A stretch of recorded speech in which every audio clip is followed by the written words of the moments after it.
غوث پاک شیخ القادر جیلانی محبوب سبحانی رحمت اللہ تعالی علیہ دے مبارک 470 ہجری کی 400 تقریباً نن کال وړاندې یا څه کم زر کال وړاندې تیر شخصیت ته په دنیا کې 470 ہجری کی دے مبارک پیدا دے او پیدا چرته دے صاحبانو ایران وسم د ایران په نوم باندې یو ملک شته دی د هغې چې کوم مغربي سایډ دی ایران مغرب طرف سایډ باندې یو قصبه ده یو کلی دی د ګیلان په نوم باندې په کاف باندې ویل کېږي د کیلان په نوم باندې او په جیم باندې ویل کېږي د جیلان په نوم باندې دا ټول تلفظ شته پکې په هغې کې د مبارک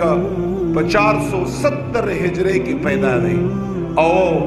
یکم رمضان کریم اول رمضان کریم او د جمعې مبارک په ورځ باندې والد سے محترم یا ابو صالح موسیٰ دا یو لوی صاحب دی په خپله باندې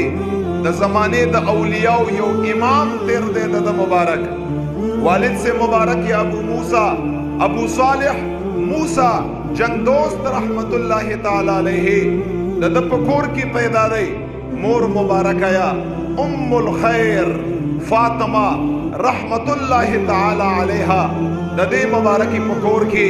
غوث پاک مبارک کند شخصیت رب کائنات 470 ہجری کی پیدا کر او دا یاد لرے دیتا مادر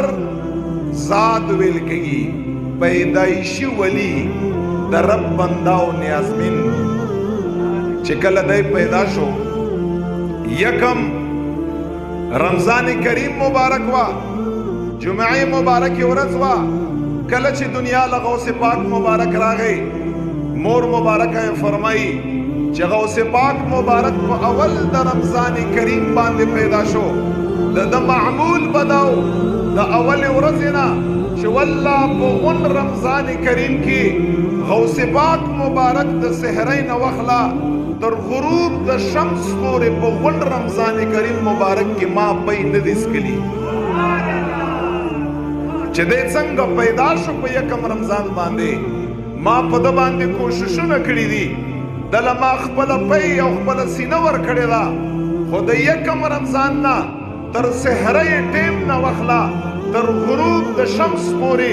په غون رمضان کریم کې غوث پاک مبارک زما پی نه دي څکلي وی چې زه ډېره حیرانه شومه په تعجب کې ومه وی چې زه والد صاحب له رالمه ام الخیر فاطمه مبارکه فرمایي او دا یاد لره پلار طرف نہ حسنی سید دے مور طرف نہ حسینی سید دے الحسنی والحسینی دے رضی اللہ تعالی عنہما بالکل دا ساداتو چکم آغا سوچا خاندان دے مبارک باغی کے پیدا دے ویچیزا مور مبارک یا فرمائی او څو د خوند خبرې نه درته کومه مور مبارکه فرمایي چې زه پلار لرالم ابو صالح موسیٰ جنگ دوست رحمت الله تعالی علیہ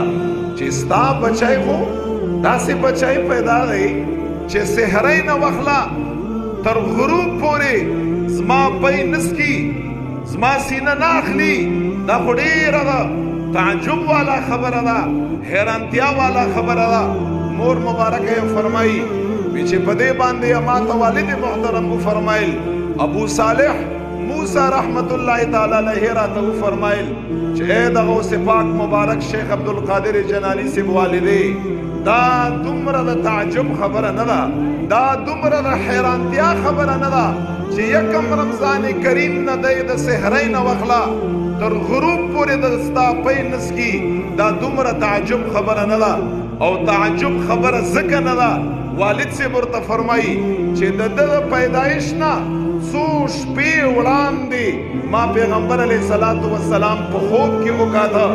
ما خپل نیکه مبارک په خوب کې ولیده او په خوب کې راته رسول الله فرمایل چې اے ابو صالح موسیٰ رحمت اللہ تعالی علیہ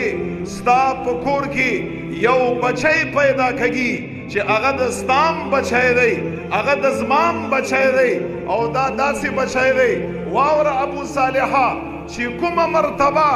رب کائنات مال په انبیاو کې را کړې ده، مال یې په رسولانو کې را کړې ده. کوم بچی چې ستا په کور کې پیدا کېدونکی دی، رب کائنات هغې بچي له همدغه مرتبه په اولیاو کې ورکړې ده.